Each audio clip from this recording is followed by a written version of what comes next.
Hitman, good morning. Most grateful to God. Amen and amen. You're from Mafia. Summer community turn.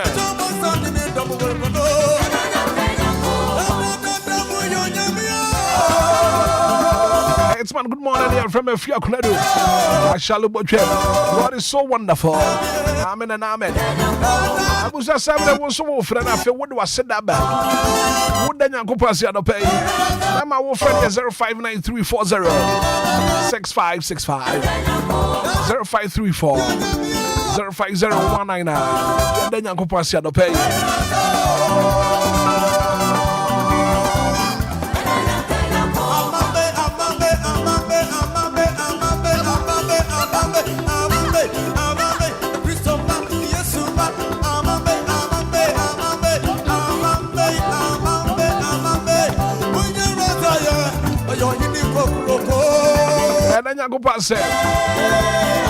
Hello, good morning.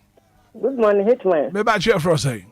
Hitman Pache family, me kasa flag anytime. Me back here no pay na Nyankopon say. Ano pay bibi wo sorry achia. Nke de bema Kristo nko ono de ye nkwane ahome a chen. Ano pay touch them double bi mu mo jegusu die mu afusane a ye kasa na bi na nyam nka na do nti. Amen. Amen.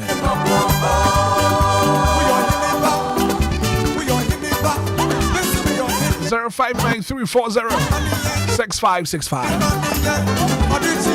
Hello, good morning. Good morning, Hitman. Me back here for us, so cause free fan. Me mama me sister say buchi ma do last time. Ano pay na Nyankopon say. Ano pay me de Nyankopon say kes. Ye. E ma wonko a, wonu wabusua. Amen. Isanda Nyankopon say, e ma ye papa da di Lumba. Oni ne se Mrs. Prince la fosu, oni ne busua nyina. Me santo aso da Nyankopon say. Emma dear lady, my phone in Mr. Yankopon, my means so, Menkwan, and Mebusinina, I will use. Amen. Amen. I don't pay a Yankopon. Hello, good morning. Good morning, Jide. Maybe chair for yes, sir. Maybe chair for say. I am from Ben Mekasa Street and Macomty 5. Ben and I'll pay a Yankopon say. Saya samaku Alexander telemakasi banya samatuan Yesu Kristo. Amen. Amen. Hello, good morning. Mini amachio. Me ba jo me jo so pa. Why adie? E froze. Bizongo nie. Adope na Nyankopon se. Ayo. She asafu ho ayere adekehie sei. E di adom me ni mabusu eku abeda o ma no. No my Ghana so ye sorry adopai. And from my gusu boy and from my papa body. I said, this young woman, Nana, me must be a casse. O Chodiampon, I ain't called you, and I say, called the edge. Papa, but I see. Amen.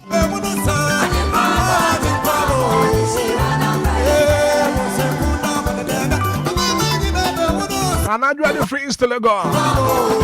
Thank you, Jesus. Amen and amen. Good morning, Hitman. Hello, good morning. Hello. Hello, Hitman. Good morning. Good morning, Hit. Me patrol me who your partner on swear. I don't know you. I don't pay any Nyankopon say. Yeah, the radiasi, the bomb of banning first of 20. Yamu here does when she and our mother departure. I said, I know the man. I don't see. Amen. Moses near Doya. Me that say.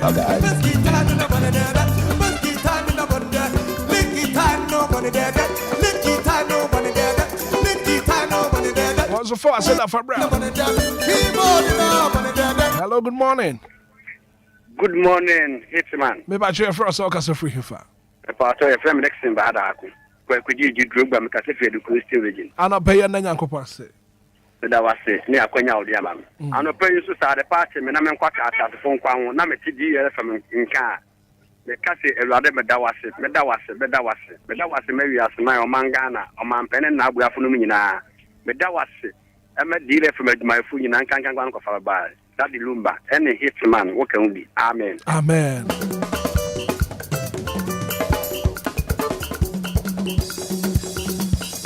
Monica, sorry, here live on Facebook. That's a good morning, Hitman. Thank you, Jesus. Amen and amen. You're from Monica, sorry, all the way. Germany, Dortmund. Good morning, Hitman. Thank God for everything. You're from Abna Fati. And I miss me, then Yankopon said. Hello, good morning. Hello, me back here for us. Yeah, wadaroma, ma ne so kakra ma ne so kakra ma me. What too bad. Also back to my media live on Facebook. Capital DLFM 106.9. We're streaming live on Facebook. 0593406565.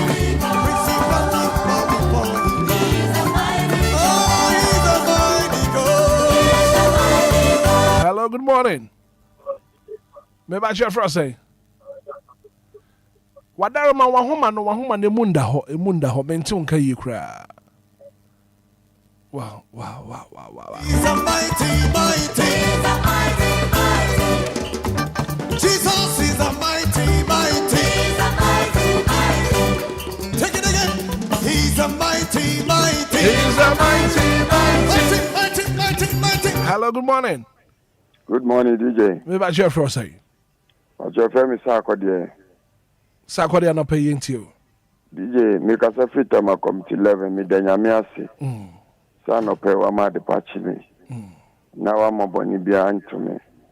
Na men chatting kaboni bia. Me yerin chatting kaboni bia.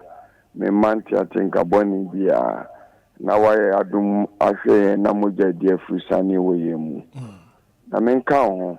Amen. Any DLFM phone na Najwa Silky, Efie Sugar, Kwadwo Sami B, wo munyi na sexy Kofi Obia Kwame Obia nyamenka mo ho.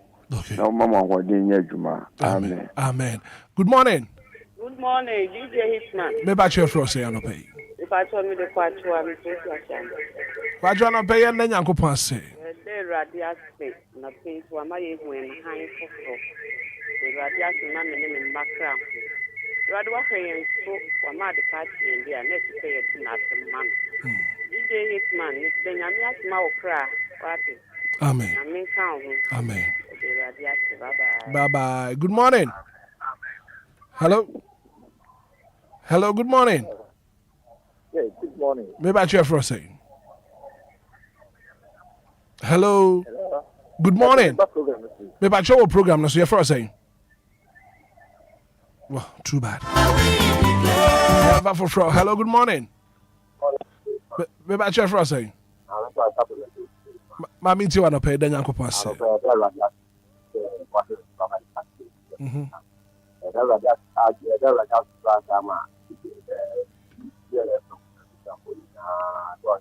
Okay. Amen. Thank you so much for calling. Hello, good morning. Hello, good morning. Maybe I share for us. So many Benedict and it's a Shama. And I'll pay you Nyankopon Benedict. Pay the radio. Oh, I'm prepared for the year. And you are home, and you think I need to be a year. Then we see rather than pay you as there would you in me. Amen. And we will say that you are good.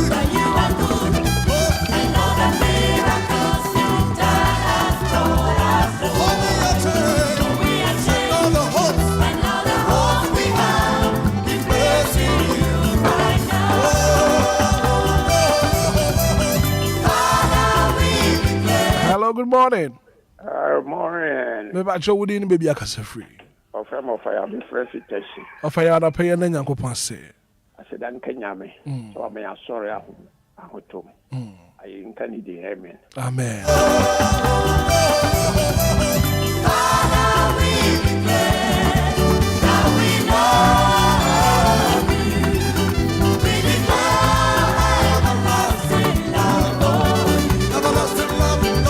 Melinda, good morning, Frida Kuman. I said, good morning, DJ Hits. When I thank God for everything in my life.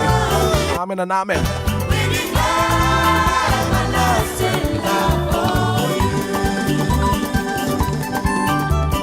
I have a final call out the offense here. 0593-406565. Yeah, then Yankopon said 0534-050-199. Celebrate, oh celebrate, celebrate, celebrate, celebrate. Celebrate, Jesus celebrate. Come on, oh.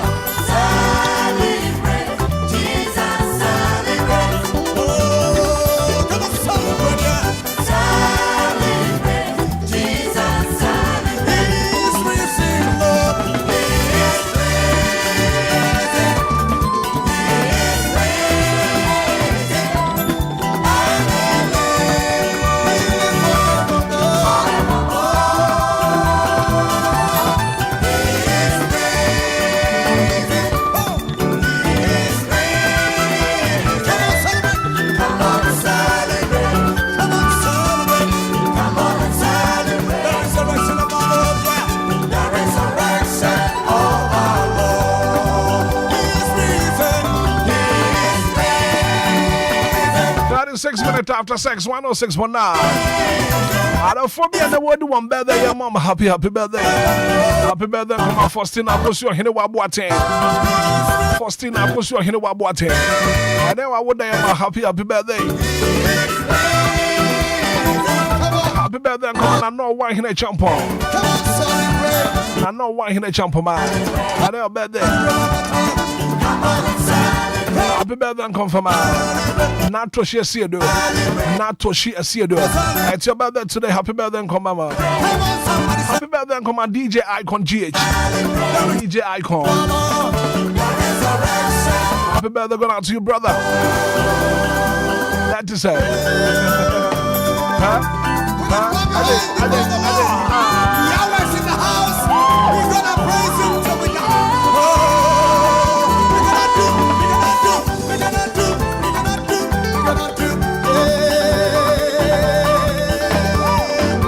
I'm pressed by no Christ, executed and abandoned, struck down but not destroyed.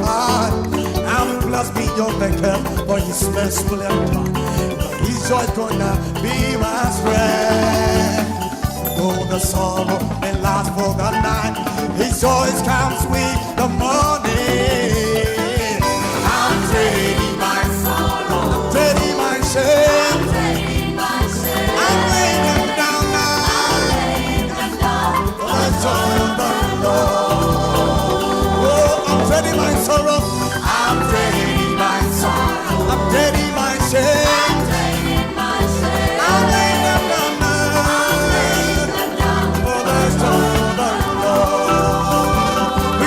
DLFM 106.9. We gonna say yes, say yes, say yes, say yes, yes, Lord. Yes, yes, yes, Lord.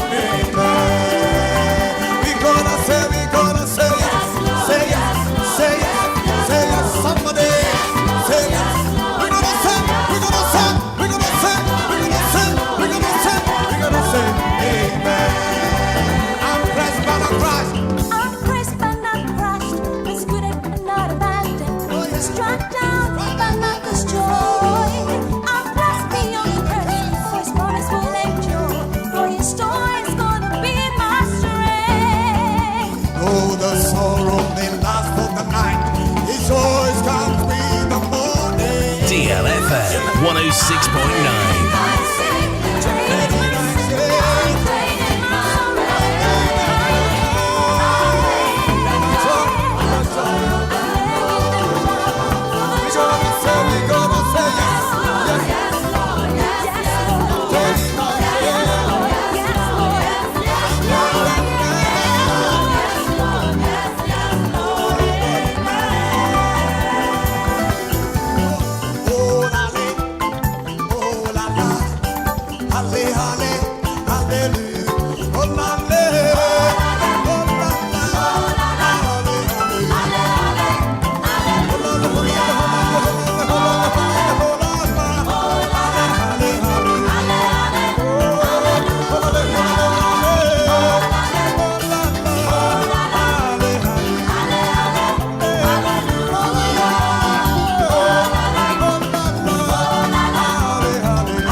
DLFM 106.9.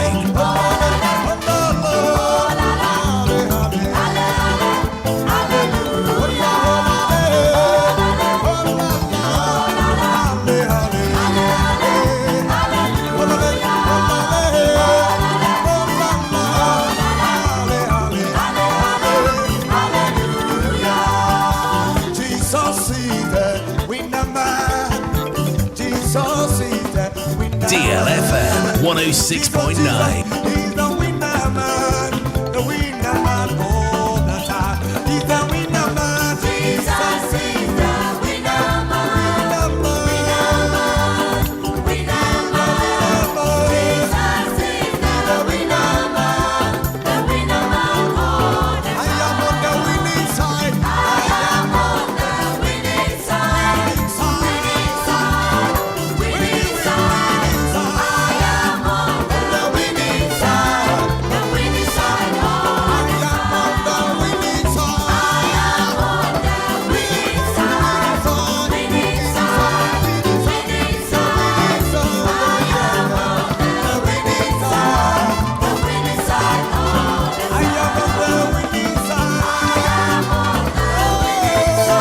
21 minutes after 6, 106.9. Anidaso Wɔhɔ no pay. Well, let me say happy birthday and confirm out. Honorable Frank Edgy. And this one is coming from Ziggy B.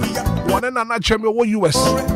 America Bridge Memo. And my honorable Frank Edgy. Happy birthday. We are MPP chairman, New York chapter. For your new job in this year, pa. Happy birthday.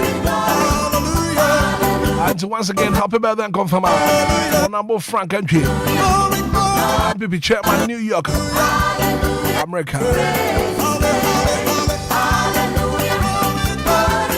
Enjoy that to the fullest. Honorable Frank Entry. God bless you so much. Every natural USA. All of Ziggy B.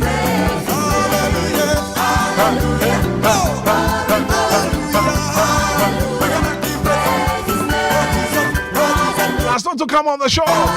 Major stories making headlines in the dailies this morning.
Now going for a quick commercial break here. Bow.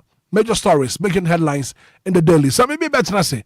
Hey, Kwame, at the Wakabuman, I saw one of Maha, when he said, to set the woman about quiet here, we are dang.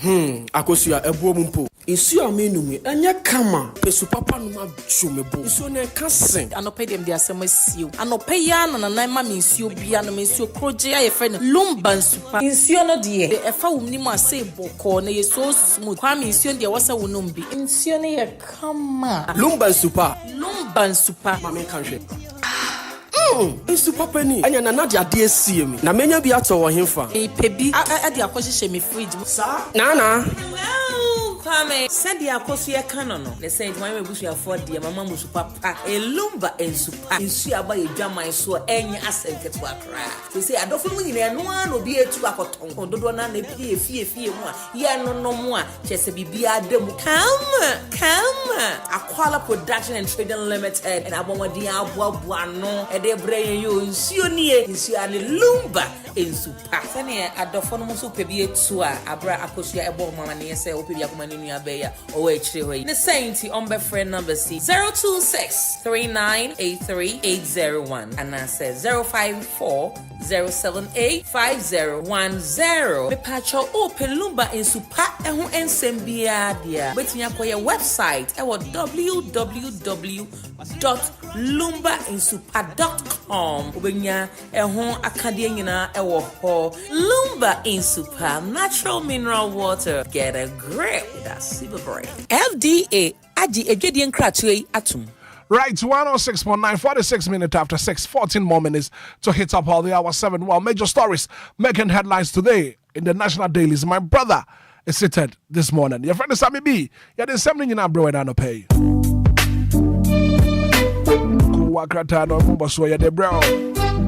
the brother, Sammy B. Atunase. hwe na fe me ma na kwa ba na pes lazy amiamu pa wana ne shirt na to so correct as usual ulu high na so da so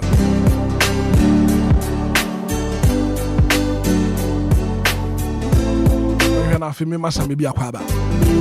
Good morning, brother. That is brado. Not then.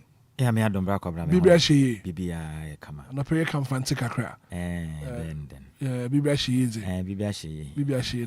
No ho asema anya. No here papa. Me opi no yetena sa kasa no se dandam kakra. What do you infante no? Aya no kwa. Only dodo na wote ni bi mu so wa infante. Antama dey. Antama. Aha, na busa. Antama on ma yawo. Oh, abadinza. Mentase. Bidwen hwa. Mentase. No, osede bisa ni ye na ochechire mi go. Oso ne ma ya onti. Menyim atikode nti osede onyo. Oso ne ma ya onti ma dwen hwa mentase. Se nkomo aye di krachi osefiri na chire. Onyim ye kan. Onte hwe. No to hwa no robo ni tinkwa wa ba. Ya ye onokra. Ya ye onokra nti anta amaso onye ma ya o.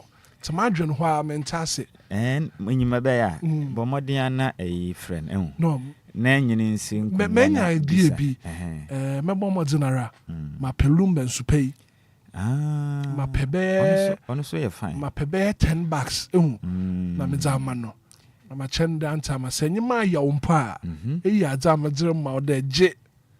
Na menya dem. By insune de mana ehunde lumba nsupa no. Ghana ha nyina oni nsu a Ghana fo nyina wo kondo do obonom bi. No kware papa. Enti anta ma so hwa ehunde ne form no opensu pa. Enti nsu akoye nsu papa de mana me ye sure de obegina mo esi bia no ama oda amani nyina aka no da chew. Oda chema mpa, oda chema. Faman. Kwa bi na dada na. Me dada na. Se wa ntum ponkwa, ntum kompa fama yi. Krachi ya ne do de ne birthday. De Kofi Rasta. Mezuma na bibia e fine. Boba. Honestly e fine, but look at man friends no gote nko. Pedja take akra na fata ye chi. Dem obeya obutum wa hwe no wa consider. Nti me dinsu no kwa. Ma pedja take akra. Na me da tachi. Onde anta ama no eni marketing bi ho a eye mana na yije. Some little things bi ho no ma eye mana na nanu aja ma no aja papa. Na baba zintina mfante for work mfante na what the brofo mix. Ehunde Ghana ha ne ngumesuan o sha asifi mfante. Fantampa. Nta brofo no ba na bi odi kan kobo won sesen no mfante na wakosha asifiri. Nta ma mfante fo no mutuma kade kurum ha no ngumesuan no wo na o sha asifiri. Okay. Nta brofo no so ba na wakasa wakana o ye mfante. Fante. Like no wakam brofo English no nti o ma dodo na ate English no ntem. Nti akwaya de bia bibia o hwaire mfante na English no de bia da no wakasa one na mu a no so obwa o de frada ma na o makasa no ye dew. Shede fancy de. Yeah. We should you papa. O ye kasa kura Ghana fo dodo na we waje ho. Ebe dem go ta ponjia. Krachi abetena we ya onya obeka onso. Now ne meka bata o ya emfa. Mosa wasn't fancy mix brofo no. I know yam do papa. So na obi kwa na kondo do nyanka obeka bi nso ya. Obeji fancy. Sa medin mpo ehu de me kwahye kumase kakra nti na o modu ba bi ne kan. Ekwa sante nso kakra. Ma kwahye kumase a chero. Nti odu ba bi ne de mfanti mpo ne nyina ayo. Ayo kra nti gudu a me kra no mi suan kakra. Bonza Kwantama. Me Kwantama na makotena Cape Coast kakra. Before mesan for second. Cape Coast asam na reke. Enyim da me call Cape Coast kakra. Menye krachi yo showi. Ye kobo adwuma kakra wo radio station bi o Cape Coast. Na nadwe bi na yesi ye petit kakra nom. Na ye koye no. Ye ko hu ma me bi o ye tea. Na me say ma me pacho mi to tea. Na bomo dinara ya ma milo na milk no ondo so kakra. Na say be krachi. Say the milk from milo. Na the sugar kan ho a onye tea bi mu no wada no beverage. Frantinia brewa.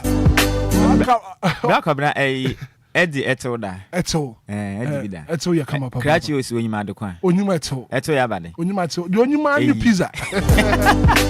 Ana shawarma. Beketiro. Enya eto pa no patutu tinanya moko a watchu kama ato ba so atwu ho. asankama enwa na nya fantinam papa bi na sesaw kakra make say antama no kon ando sesaw me ka kire fantinam ni bi won so ane din ye do papa fantinam no edin bi ye sexy papa me ka kire wara won second bi anopa sesaw didi wie na mfifil leto wa bo na yes nam ni bi din ya kono papa wo fra bi sesaw wo fra bi so ruru bra radze some be major stories making headlines in the dailies over the some be yankwai Black Obna, Medawase, na mechia ya netiefo nyina titirum. Any DLFM Callers Association, no Ghanaian mutie nyina no pay ewo DLFM. Anidaso Wɔhɔ Obia no na no pay no kuakratanom. Yensha ase na yemfam free Punch Africa kuakratanim. Now den sem bia de aba bonten na obehu osofo pani a Philadelphia sofoi. Adum chidua ne foni da hanom na kuakrata ne chirim se wa check as mienu.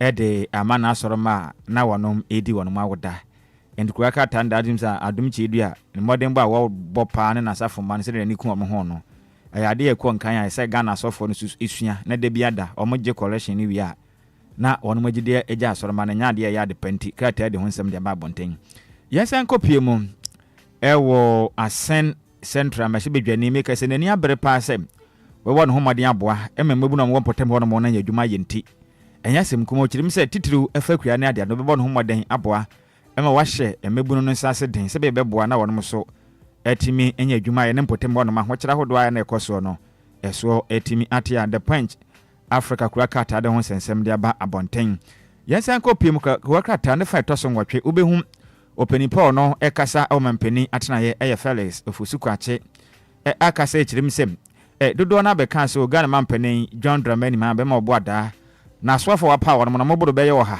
e na okirim se nya no kre Ghana mampeni John Dramani ma na swafo no wa power no eye aduasampe ti said odi kan be she Ghana for bo no sa penete a ma obia metum futuru enfam engu Ghana for ani akwa kratai e de ho nsensem e de aba emontresom yenko piem o daily guide kwa krata na pe wa de aba e kirim am obehu gift ye wale mensa ono no aka no ye deputy chief executive anasa director edema NSA na kuakata ni chirimu a omoche ni kakra kopimo NI before akache amekese no masen ja ne se onkofie enti se ba bontembe ka kire ye se gift wale mensa no ode nsemaden ekwache se ketia homa mu no enda mekese ye na before ja ne se onkofie nsem de mu ani gusu edi akire se be mbaboa na se ekobese bibibia ombehia efa ne nsem hono mabode yatumi provide na nyama etimi ade akonkan na boa ma no soso yehu baby asusan ede bodo hono befa woni nsendem na 2025 budget no akwahoma bosika no so yehwe ani mu sende ubehu aswafo no ena hwe manga na sika sem eso Dr. Kessel atoba force ne foni da hase ko akata na kire mu sem sede etie bia no kan ne ken ene yi levi no ene covid-19 tax ne de nuisance ntini sede etie no wanhwa wono be kokora ene ne be ye o mayi o manga nam tigana fo nyina yenhwe ani mu kwan se yi levi anafi covid-19 saa eto a Ghana mampeni dada ekofa ba akuro we su no mu hwe ni mu senne ye beje omo kwa moman emu etuma dwopam sanso na akura krata no kasa se nipa makoma nan krana na nkwanhiasi endro adam mu nyina so ahwe omo nkwaman mu de nkwanhiasem nya de eto betwa ene so de aba abonten a ene anopai ye de mo nsem ka kire na tiefo yenkopie mu wo the business analyst kura krata no ana wo kirem se Ghana mampeni John Dramani Mahama ana afin so Burkina Faso for ono mampeni amekese odi tumi ni ahoden soja ban abeje Burkina Bay emande aboso no ne den di Ibrahim Tuale no mekase no omume ni mfoni da na watum ze Ghana mampeni oni ni din command na ni aje papa ne ma sede sam ene Ghana mampeni kirem so bo no homode na o makasa na ECOWAS school na Burkina Faso for na twam de afiri no mamode atumi atena sem na wonom etimi de omontoma bebo ECOWAS school na no Ghana mampeni nkomo twitwim no wasan kirem sa de ba kwa bebo ne sem yani Burkina Faso ma na dwadie ni nso bebo de ahye mo kana na boa ne bedu babi mpo Ghana mpo betumi de anyinam kane ni bi pipeline bi akopie Burkina Faso ne yenso yabo ye homoden ama de so mo Burkina Faso no so anyinam kane a pama ne metumi akonkan de ma wodo ma Ghana mampeni nkomo twetwe a endrada otena se no ne Burkina Faso mampeni ode ahoden abeje aban a mekese woteso no ehun foni so da Ghana mampeni de nsimu dia tujam eno a ko akrata ye mu kratafa etaso eye miensa no so ubehunu se sika gua bebira na omka kire nse Ghana cedi no asan hwe asebio wa mu kire mu a asan drop you cedi na asan drop a $US na gusu e kɔ nanim a enya asem kuma akora nti Ghana fo a mo hwɛ ne mu sen kasiri ne bɛkɔ fam na ɔkyerɛ m sɛ anyeye nkugo dia nkugo na ogusu a wodi ɔkyerɛ m sɛ nkɔ nkan kora ko akratai ɛde ho sensɛm ɛde apam yɛnkɔ pie mu ɔsoafo no ɛna hwɛ ɔman Ghana yɛpɔ mu den ɛsom ɔkyerɛ mu a Ghana behia sika 140 million Ghana cedis ansana ɛyɛ bokolo ɛyɛ hospital no yɛtimi asie we yɛ kɔbena minti aka no ɛna ɔkɛsɛ ni senti saa agenda 111 project a Ghana mampanin data na nadanko kufuado edija ɔman no ɔkyerɛ mu sɛ kɔpie mu ɛwɔ yɛ bokolo hɔ deɛ ne deɛ a sɛdeɛ tie ne behia 140 million Ghana cedis ɛnte saa deɛ Ghana yɛtum na sika ne yɛnsa nka ɛbɛyɛ den ɛnya deɛ yɛbɛtimi abɔ yɛ homɔden ne yɛtimi ɛsi kuram yɛnkɔpie mu the Daily Searchlight ko akrata no no ba mane say President Mahama chases out Registrar General, blocks her from office with personnel from National Security. Na be hu say krachi bi da hanam na mfoni pa ene hwani wa ta na nimo no space no emutum o menya shompozo hu ade ana wo kyerem say Registrar General ma me a no tua no Jimama Owale Mrs Jimama Owale no Ghana mampanin ahye se ma me yenkotu ni se banche free Registrar General honom ne yenya no kwan korefisa na ban na aba ma me hu ni kwan se obekọ so watena ho ene nwa wampoze ne amanfo dodo na resign kwan se ma me wata hwe nko no abesore kwanwa so nanso Jimama Owale oda so watia kwanwa so okirem se adan ye no ane se na ma ene ma ban aba na ada so ati so nti ekwanya ba se me fa ni power fragment Ghana mampanin tata ma me ode National Security ene epamana kurakata ne kirim se mo wirem pa kurakata ede ho sensem ede abayan kwaso anyere mu the Daily Searcher kurakata na waso torch ni se kom na brako pie mu awalewale ne mpotema me kire etifide bantam am enkra betodwa kirim akata fa taso eye 9 na ekase o kirim awalewale ne mpotema no enyado anyade asomdua kwaso aba ne sentimpinifo ya review kakra ede afa wono mo hye da wono mo so me kire kafi oni so am tesi amikasade hye ne beda enumle nontum na masore anopa anasa hamache no nan na masore the senti adecha mo wale ne potem de eye kafi no perifo ya review kakra de afa ho amobeda anadwo anasa enumre nontu na matimi asore ahamache no 90 munhye no so anya sa na so okosore ntema wasom betumi ayo shopa wa na so tra kwa ma wanya de bebole bomode asa betumi ada na ho adwodwo nte sa de waso be hyepam sa so na kuwa kata de ba bonten ewo di Daily Searcher kuwaka tenem eba mane se odasko we de wa umpotem o kirema mpanifo de adesre headmaster ne kirim se de adure de mu hina infrastructure school dan ne nyama bi nkoye kura ne senti Ghana ban mam kabi momode ameboa won mafi se odasko no ene mpuntu no enkon kan kwa kuwaka tai ede ho nsensem etimi ede aba bonten yanko piem de Patriot kuwaka ta no yeboni din se Patriot Place na MPP amayokuo no wonu mpa no din a owa masebe me chedom kuma no onu kwan so na ya de hye mo eye efutu masebe twanen de din ya de Alexander afanyo maka aka se chirim so empia man yoku ase make se Ghana fo bo moden edom kokomoti so mu kalo pa de mukoto sabi enwure mu enne osono de nwure mu a ode ne dua ebu ne atugwen o chirem a munya abotre boko yankopon ya adoma emfimpim mienu ne aduonu nwatwa bato ne de ekwanya ho no ne se de tibia mbenya tumi asan besom Ghana bionti monka makoma emfantom yam kra Alexander Fanyamaken so edin krashe edi aba MPP amanyoku ni nyinam yenko piemu wo the informal kwakrakta no ose nothing but the truth and okay na imani Africa kirem se hu behia pase Ghana fo nyinam yebetimi atai OSP kisi ajabiachi no abo no homaden na pro ne kankan hodo a ekutia wo man no yatumi etu ase efiri se Ghana mamla na ewo ho a ekutia pro ne kankan na edu ba bia mekese no emwa kura entumi mfa eye guideline papa bia mfa ma openipo no eko etia pro ne kankan ne senti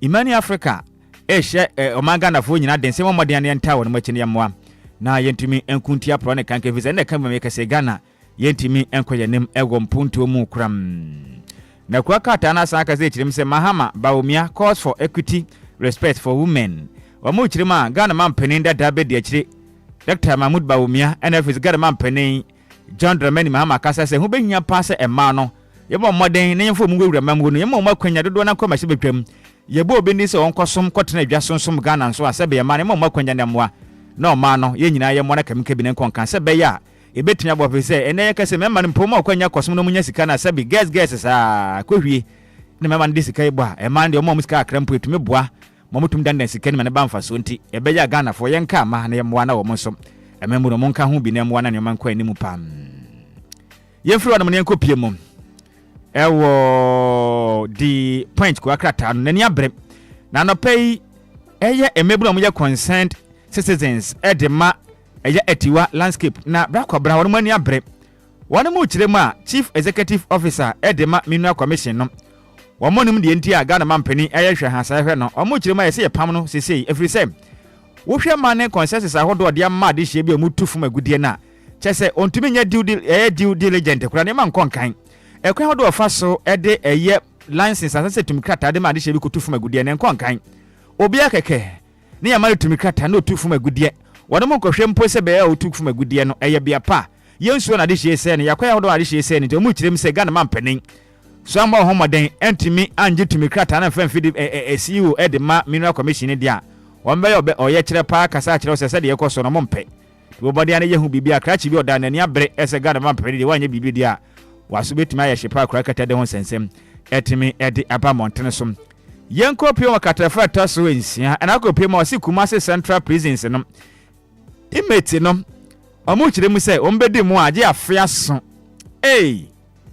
adehia mekaso makoda afiase wɔ Kumasi Central Prisons no ɔmo kyerɛ mu sɛ brakwab nei wɔmbɛyɛ mu adi a agye afe nu ya ɔmo ntumi ndi ɛmɔta wei ɛyɛ DDP fonhwema ma ya beto abɔnten nti udihye bi da Kumasi Prisons dia na so ayɛ hyefisɛ mo no obedi bia agye afia so wanya bia dia akwa ho sɛ mi yipa dia ma adehie na yɛnkɔ so anyere mum ɛwɔ the point ko akrata na mbu bia wɔsan ba amane sɛ ɔman Ghana yakwa homabɔ sika na ɛnɛ ɔsoafo hwɛ Ghana ɛyɛ ne sika sɛm so kɛsra to ba force ne ba bɛka ho nsɛm ɛnɛ no ochima ba bɛboa pa ma Anidaso aba Ghana fo bɛkɔ yipa dia ma yɛ ne yɛ hwɛ nanim sɛ nnɛ ɛyɛ budget ɛba no yɛ Anidaso budget Ghana fo nyina nkrahye wo ma yɛ nyina yɛ ne betimi agye pam yɛmfiri the point ko akrata na nkɔpie mu the chronicle ko akrata na ɔba amane no pɛn ɔkyerɛ mu a ɔkyɛ hene ɔsagefo amuatia folopeni akasa n'ani abere pa na ɔhwɛ ne nsa wapagya de akɔ so na openi wahwɛ onya bro kuro beto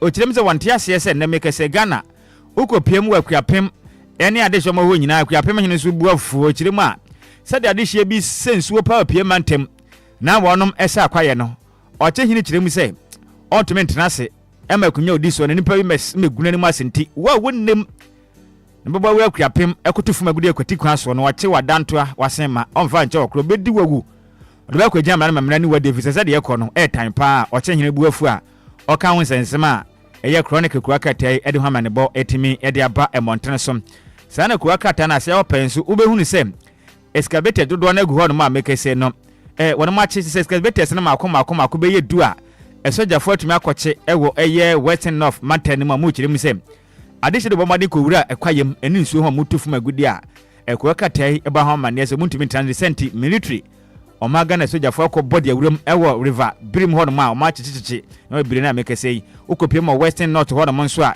ɛyɛ numeri forest no adehye bia bu awuram mo sɛ fudie dodo na ne akwaye nti wɔde match excavators na mako edu a kura katai ɛde ho amane bɔ ɛdimi ɛde abam yɛmpie mo daily graphic wakata no na brakwabna bɔ amane sɛ Ghana fo mo mani na hɔ yepa efiri sɛ nnɛ tomato paste ahodo bia na montene so no ɔmo kyerɛ m sɛ ɛnyɛ o dodo na akɔtɔ de yɛ aduane wa hwɛ ni ya ɔmo kyerɛ m sɛ yɛ impure wodi a betuma akɔfa susanso ne de abrɛw wo nipadua ɛnkɔn kan Ghana fo ma yɛ ni na hɔ yepa akɔ akata de ho sensɛm de abanti we nso no ɛyɛ kan wanti dodo na no okɔtɔ a wontumi hu de ewom ne de ane sɛ steel wati de agum won kwan wati de agum nti ɔmo kyerɛ m sɛ mɔmɔde na hɔ sɛ bɛboa na tomato paste ahodo na montene so ne ma ahodo ɛyɛ kan one a yɛbɔmɔde ade afan fidim de ba bonten sa Ghana fo kɔtɔ a we ɛho hia sɛ bɛsɔne so ayɛ ho hwe wotu ya na de gu wo steel mu na sɛ won kwan mu no bebre na anya de afa kwampa so ne ba yɛ nti yɛbɔmɔde ma yɛ ni na hɔ ne ebisa sɛ Food and Drug Board Authority for no de na moyɛ de afa ho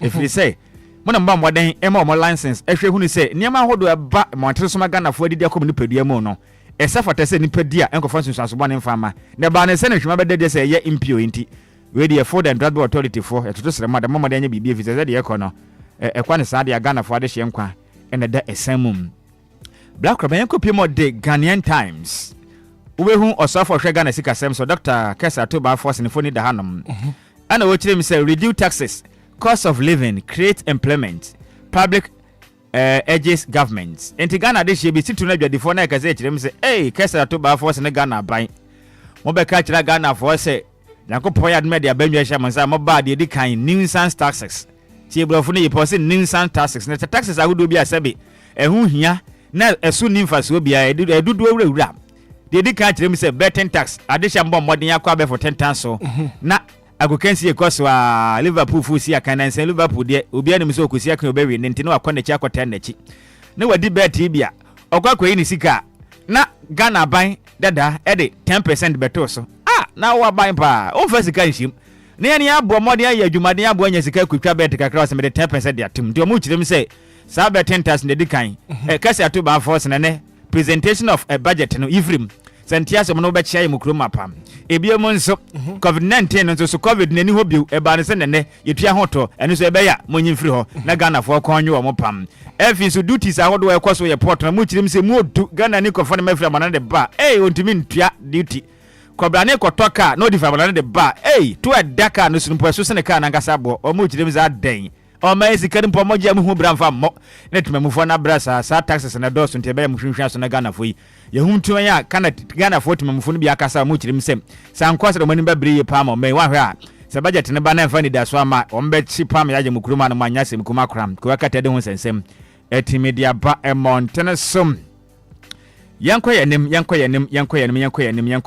na yanko pie mu e wo di ho ko akata no no so dia ba ono so dia babla kwa bansama hodo de ba ne yakani nyina da ada ko akata yanim ti yanjampo nkore yanko yanim yanko pie o metal lens ko akata no say stop galamsey in the names of Ghana and God o mane boama e na okase o kirem sem dodo na nam kuti kwan so sai o manga na yakwaya ne ade saa o na ye pesika ena sika konfa so mdi mo ma o kirem sem munyai galamsey no akuti o mente be ya munyai kwan sa ne ma hodo e koso no mo ma Ghana yentimi enko yanim kram. The national boy kuakata ndi about kirem sem economists bi aka say kirem sem kanofolata boy pa ma Ghana sika sem no konkan ni sente onum de ntia nanipa bi na to tankuru amti Ghana de hia mo kasa na mugu kan nofolata aka neskas o ma Ghana photo samfo na hwe sika sem so yi munya ka page 3 wo di national voice ena eka sente kanofolata ne OSP be di kan wanted no obizo abeka se munya kan fise ne modern bono konkan kra kuakata de ho sensem etimi ede aba emontene so enti kabra hate andope no yenyina we so na okuwa krata no sense ma do de ba bontene no yemfa ne nyina mfansi na bra kwabra ansa na abewura mu no ensem ya todwa ma wura ho pa okay ukopie mo ewo nurses quarters ano no wakaswa butumram camp mpotem hono right ene enkansa makwa pen na bra kwabna mekai mekwa hono be 1.5 year ni na mekoye ne nsu a ade hyere banum ne bi ni ho no mokra na si a mekese no bra ba ko ane dinde eye etubi endo ma minya ne nte yese ane pay wutie ye oyade otetie ye pana be ye 1.5 year ni omunya nsu onum o omunya nsu onum omunsu nyina teko paso mbenya nsu anom ewo nurses quarters ande budumblam ewo camp mpotem ho no mo no den nsu mpa omunya binom ade ba ko ha mo no mponse bla kwabna titu na de hye ne mmea hodo e ho no mo no omunya nsuo nanso nurses quarters na afi eye nkansa ho ne de nsuo ne bi nko ne bi aba so mbeto nsuo anoma age 500 Ghana cedis ansa omunya nsuo ato atumi anom omofre mpo se mpanifo Ghana Water Company Limited fo mfa nsuo mpo emfa ngu ka mfamla ne mpo na kwaye boachi bidin ade hye nyi nsuo no mti omototo sra da se Ghana fo mpanimfo nurses quarters and afi nso eye nkansa e wobodumblam kwaswa campo almost a confirm no munye nsuo nom enti almost rata Ghana pay for change so munye nsuo enom oko over 2 years ni adan bone be no maye enti e besere se mu change so munye nsuo ni binom na o masema ye mobo pa enti asem we die if mem nua be ma etubi ena ekese o kirem se mu aye tendi ama wono ma emu o ya pa enti we die besere da Ghana Water Company Limited se mu change nsuo a ade hye o mo wa nurses quarters kaswa camp ena fin kansa o masema ye mobo enti mun ka wo right. So maybe I pay me that's some major stories making headlines in the dailies and I pay ko wakra tamo boss one what dia bana fetie for e ho dia koso me pacho newspapers no so betumi akọ na fe wato de na betumi akenkan nyina na some be and the finance minister sure Dr. Kessel atoba forcing a presented budget for 2025 Ghana for din komo okurum ha Ghana for kasa titu emabunu na kasa papa emabunu na sema waka okurum asa adwuma ni kurum ha na de wode survive Eye betting. Bet. And the Becca is such a and what they survive e wo kurom hanom. Na asema walk wo kurom hanom. And asem koma youth no mebunu no edie and said the betting tax should be abolished. And then the omuntwa mukura. And then koma emrantie no and then mabawa the man is pa. What can Okrumanum said the betting tax should be abolished and as it should be scrapped. Now COVID-19 tax, COVID equal, but tax no you gusu ayeje. And also so no koma Ghana food in the no so yentwem. And afi e-levy and also so yentwem. Now the finance minister and they all presented 2025 budget. So maybe what expectations? Black already covered us any acquaintance and a message HNT for Nibium. Na wonim say o man no budget no eya kwa homa bosika o mampeni ebe kire se de o man no mfimpim yene de nunum ebekọ ene o man gina bia efa adwadie ene o man nkwan ni mu eho enti budget na ye ka ho asem ne no Ghana ni a wotiem no ntiem ye fi se no na ebe kire se de mfimpim yenu ne de nunum no o man kire ne kanko na ebekọ afa enti se amfa yi a na ese yaso be ye hyepan na ya sha asem firi baby mewie baby me ade ba ko a me di kan ehwe ani mu senka ene finance minister a ono kra na ye ma shebadwe ni ma de hye omo adwuma ko enyan esem ye kesra to ba force no ka aban betimi aya mani beje pa titiru pa na import duties wo hwe ne ma a so ma ya tim sisi ne ma bibire na ho no ma ye na ye ntumi nye okay so there wo hwe no one import duties one ne ma ho do ye kofa fira ma na ne ba o ma na ye tim no ye na ye ntumi ni ye ho so okay Sula na ye kosere ni wadodo na ye kofa fila mo na ne de ba abrofo ntade o mo sha no mo wie no mo bra no mo yiye go na ya kosesa de ba beton amaye ho na ya friend fosu no okay na koba ne kofa ne man naso de ba kurum ha ebo edaso sometimes wo ba hwe na enama enipa na kofa di fra mo na de ba no ne bo no kura no esua esene import duties ye daso ye beyi e de free port wa beton enti nipa ne kofa ne man de beduru Ghana ha wi afi na bo no a champo ne bo na akosoro enti ubenwu so beba no se wono so anyere bo no so a oboka enipa nyere bo no so a eniama ne yento koba ne nam kroma ne kon do senka de afa senka obeto nanso e bo da so no ontumi nto dodo na baka so na Ghana dwadifo tiri mo den but yem se ye ho se eniama hodo no so mbeduru port aya na duty no etisen ho na ya de se ye hwe sabi duty no sabi sika na ya je ne nye ne ya de ana enti adenti na bayiri ni mama Ghana ni hu akire ne saa yetumi ma niam na bi gu hwa saa na demolage ache no demolage ne che ne nso ache ne nso se bo no ye betam se de ama efina nipa ne ntumi ntua onya skan ko yinwa ma na ban na bo no don komi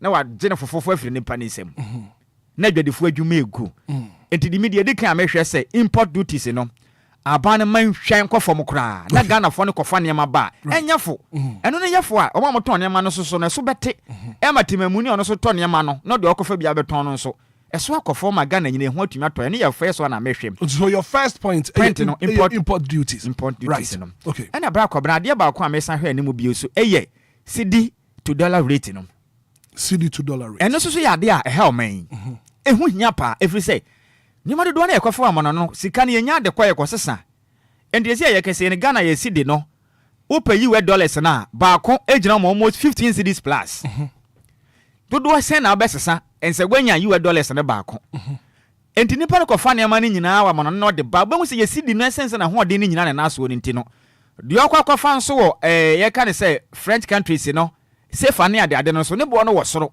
enti nipa ne kofa no de ba mu se afiri sika ne akoya kitua bi ewo US wa no manasa mama ya hodo mu use dollars no anase sefa nti ode ba mo se ne ma no so wa nyere so a oton a waboka okay waboka Ghana mampani John Dramani Mahama ehye ye boss yankopon ya adoma aba no winni a oba sa dollar to cedi rate no obehwe se Ghana cedi ne benya hoden no beje na so se Zuma Norris no papai dollars na ni so amaye no wato ni bro de na to fom se tem ema Ghana fo adwadifo ehwa ha no mo ntie be sere se no so omomoden se obetumi aye ho adwuma e de amaye afi ade ba kon so a mesa hwe ani mu sa ban ne betumi aye eyesa eto a na yedi kan aka ho nsensem yi wonim ade a ya pa ne se umpa adwuma mu a obi na nipa ne pa adwuma aye na wasan de ahokyera to nipa no so wa na di kan chacha nya de pa enti abanada na be ka kire yen se ade enti ana wonom ede eye betting tax na ba ene se na ka omo hwe se mebu no be ja chachabo which is not true. Ombeja bet ni twa which is not true. Okay. Na ye nada ne kure wo mnyina no no omo boa se wo pese ni panja chachachwa prevent mane makrum ha. That is the truth ewom. Okay. Udumi se chacha no emmoa mebu no emmo brade a enipa na de ba ne ka cha ne say yampe ana meboa. Yes. Yampe be se enipa ntima nsi krum ha. Companies no. Yes. And most of these betting companies no nyina companies are. Omutu ato mo free Ghana ha. Dabi. Enti na free Ghana ha ndi say wo mpade a ka cha ne say be se mebu no ntima nsi akora. Okay. Waje di atum say yanya adwuma.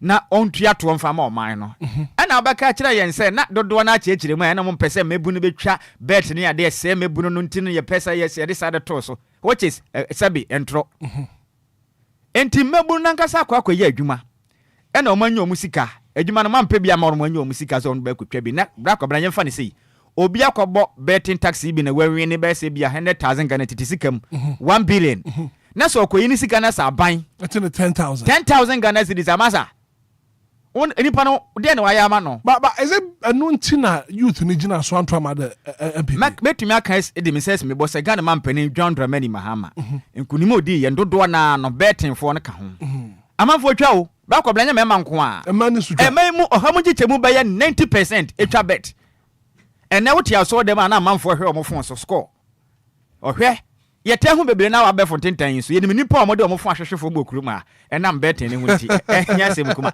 enti betting ne de edamafo akoma so pa sese Ghana man pani John Dramani Mahama bo hye hye titru ne betting tax ne se wanyi dia eni se amayokoma omudue e wa 2020 eni man kana madada wonom betting no se ne finance minister am tuya meka se be ankere boys no ne maya no mutwa betting ne de na omudue ni hyeden hey on be show mo red card because o mani abdam kokko pipe anti we de mesre mane va nya kwadro ena ade ba ko am ye metan ba ko akruma eto ba ko agya me ye metan eye COVID-19 no me ye metan kra COVID tax ase ne sei me mentiasi bra COVID ni hobiem asa na COVID ye ba ye yanka sei abrofi de hu sika ba akruma e ma Ghana fo mpenifo antuma mu hu konta da ana wo de wo tinchechiri mu no me me hunu mu tinchechiri COVID fan e ba ye sika omunya ye ye hu de kosi ye kobra ne sada sutua hoto I mean etu hunu be nie yey mama yem fetire yasenka no kra nkyere ye ho what ya se o man ye nyina paniye and we are not in any way doing politics e ya no kra a DLFM no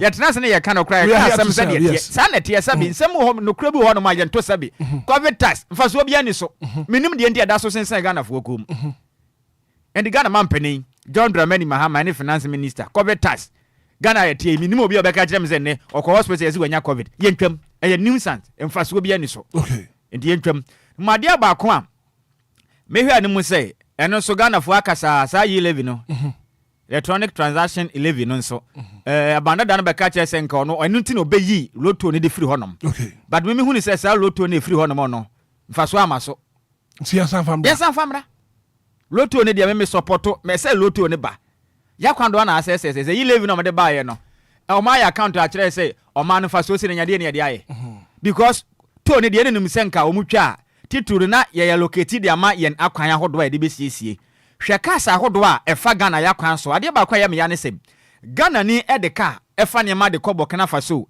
neighboring countries na omutua to omoje ndi se ye kase ye twa mai ade hwe mu fia ma no ne ahodo ama ahodo bi so ba Ghana ha omode ne ma ba no sa to na ye Ghana fo no ko omutua na omo ntua bi na se aye free keke dia ma wo no me no ase esomfa so ne sen okay ama omo aye free hwene ma hodo afi bokana faso ne mama hodo bi so bagana hanom a omo beyi a omo beyi ye free ehoto na yese omo tua na yenya sika ne bi omo ka no so bra kwabna load omo de ba na muduro no heavy duty car esa ya kwa no na mo ba na to no muntua na so faso ne sen enti me hu se sa COVID ana se eye to boot na se to eyi na ye tua na omo yi free wone de roto no faso bi ani so yese samba back na Ghana fo ne ye tua na yenya bi di siesie ya kwa na sei emoa enti tato ni de Ghana man penny ene finance minister so announce so amade abebe ya meya emra biom na yi levi no se ebeja na kwan yenya na kwan into roto no should be back emra ena de ba kwan omo so na be ko electronic way abeboa na omajeje ne kama but mesre so aban betumi de nani ahwe bibi sei won se omo amadi dem no omo ni adwuma ye ɔma na yɛtim siesie no Ghana ade ba kwan tete nipa ne sɛ yɛyɛ bibia yɛyi ɔma di dam firim ɔmo ne from physically challenged yes ɛno so ɛmoa ɔma yɛ kyekyere sɛ bi so obi di dam a yɛyi ne firim no sɛ bi obi adi dam a ɛnya ne pɛ obi wɔ no na sɛ bi kan kwanhyia ne wonya yɛ akwanhyia menum yɛ no fo kan yɛ kɔ bai bra kɔbena yɛ bia yɛ bɔ mpan sɛ kwanhyia mpa ne yɛn but yɛ nim de bɛsi kyena wɔ yɛ bra bom ɛndi sɛ bi so obi adi dam a ne nkyɛ sɛ nipa no wasɛn enti nnwuma kakra kakra bɛtumi ayɛ ma mo so anya bia na ɔmanya kakra de ahwɛ fie no me deɛ mesra ban sɛ loto no ɔmfa ma ne mom saa nipa ahodoɔ na ɔmo so adi dam no ɔmo ɔmo akwanya nkɔtena hɔ me deɛ ma de sere no no okay so roto should be back na people are ɔmo yɛ physically challenged no yɛ mo makwanya na fe na ɔmo hwɛ saa roto ni so ɔmo so nya bi back in the days na omo ye physically challenged omo na omo jeje omo na omo je yes sure tikiti ni ade ade marketing tikiti omo betwe mu na omo adwuma bo omo na me omo bo omo nya adwuma nye ene do tete kwan sresra de there are offices bebre hono mark betimi aye employ wo mo omo so akotena hɔ sabi wote akwanwam ojeje to betimi aye shuli bebre akɔ school e wo wo mapa omo wonim de ankasa bebre akwahyianti on to be nkotena hwiri mu nkotena de wo class and this any pan nyina no there are offices betimi amakɔ hɔ akwa yi adwuma na omuso nya bi de ahwe abusua ebi fo ka akra na okrom obi adidam a ana na mewura ho papa sembedu shiashi bus stop na obi sese okita crutch sintini ba kwabra me se misu wo ka anim meti na mfa ne da wanfa ne da mewura me se misu ye me ba adwuma na misu isi adiba bi nya yi nipa ni betotwene ye kwa ye bai ye nim de da obi anim ye nim de da banim da bi tinima bi ho aye ya menya ni se nipa mo ahoden kɔ bankuto obi nsusu asabi wadi dam no so yehu ni se oyɛ temamu no so yɛ Ghana ni ba de yɛ hyehyɛ na menya adwu se bibia na ɛbɛyɛ omo yibe yɛ omo afirim da bi ishidi bi na we se eliminate omo from the system right yenya bibia omo so to no emra na omo so nya adwuma nya den enye na omo so obi awade wo mma na abusua hwɛ wonom omo ya se omo bɛyɛ bet ndema abusua otumi nkɔma nti ɛno so wonfa na ni nya den ɛhwɛ ho ne mra na titiriw ni nyina na maka ne se adwadifo bre okrom ha bakɔ badwadifo abro businesses ni nyina egu so obeka no kra kyerɛ wo ho a ɛna Ghana businesses no ense da anya profitable bio because the nipa no kofa na ma ne ba no faso bi so we business okroma no faso bi ani so adwadifo no sadodo ye bia homa na yɛ obi oyɛ business pan kanon kana kosɛm kyerɛ wa werɛ bɛ ho bebre na bre enti ye besele sɛ niam no bo kɔfom a pa ma adwadifo na tete niam so na afi Ghana ni okoto niam no watumi ato because na wo shop na okoto ade bra kwabɛ ye bobo na kyerɛ bɛko achi ba bi san ho sɛ ba ne sɛ na beduru sei efiri baabi niam a meto no 2020 ene ne bo na mekoto atamse bɛ ye de sɛ 5 ene Ghana ni ntumi ntɔ ba fon okrum a ntumi ntɔ niam ketenkete aka ni nanka ye wo cars ahoda manfo de ye we campaign ade ene nta ankoso bi san ho sɛ de ntira eni pande ka na beduru port ho no na ageta ebo eda so no o de ma wa wo betumi atua ntumi aka ne cars nketenkete enenem ho evate ne ade ade nanka anya hwe kura ukita 25,000 Ghana 250 old currency 25,000 Ghana ne yenya bi ibe 30,000 Ghana ne ade ade abede ne one na 100,000 plus I mean things are getting out of hand ye besre penifo say ene budget ne de sanya genkwa de a ene do kura na meka kyerɛ wo mo sɛ ne budget no what to need inside genkwa budget mento ne din agenkwa me say who expect say be agenkwa budget okay minim de wo mu nti no am say what to need inside genkwa mento ne din agenkwa but who expect say me expect say agenkwa budget ma mama no Hitman is java ka say onim ne wo mu a me ne nya adwene because yet krum hansa na ye beto aba no mo ankasa de omo hyehyɛ ye to nti unim mu say da bi ena maka say expectations no ye ne expectations na ye ka say endra hwehwema hodo beto dwa kyese fosu kwache be ka say Ghana fo hwɛ ni mu say bɔhyɛ omo hyɛ Ghana fo no bebem so enti titru ade ba kon so a Ghana mampanin e ka ya ansa na ne obenya akonwa no so ye eye first year student a ono mo kɔ tertiary no enso ka so oba a ono mo ho ka first year na obefa nti eno so omo no homoden se be ya adwuma hu nya pa nti wo expect say ne budget no be ya agenkwa titru ama Ghana edwadifo ene omamu ni nyina ya agenkwa be boa isa nya agenkwa de a be ha adwen ena gidi a Ghana fo isi Ghana mampani ba ya nche bia ba Ghana fo do na hyase enya ne mu gidi nkakra se budget we ni na be kire se gidi ni be wo ho ana se fa enti we de ono apanati ne da ho no mo nhye otu se ne de a Any on one asema. Jugu bye bye. Right. 26 minutes after 7, 106.9, Anidaso Obia Breakfast Show is airborne now from now to 8 a.m. And I'll pay the finance minister, Dr. Kesri, Atuba Force and presented 2025 budget to the nation. Now, what expectation? And they say, Kovi, what's your expectation? What's your expectation about budget? Me de, ebe yirinde. Budget also to need this ebe yirinde budget. Ebe yirinde budget. I think that Omama Yadrin Aye Bibri in the sense that we are expecting more from this government in Bachawati. Because before election and after election, a lot of things be like Yenyaji abaining. Okay. So me mum dear, me farm into budget and so ye, me dear show working. Show working in yan say, what they at the panel to be I was say a day. Edda in Pachawati and what I'm expecting say Ebia or be looking into and also be tackle like a big budget in immobile transportation.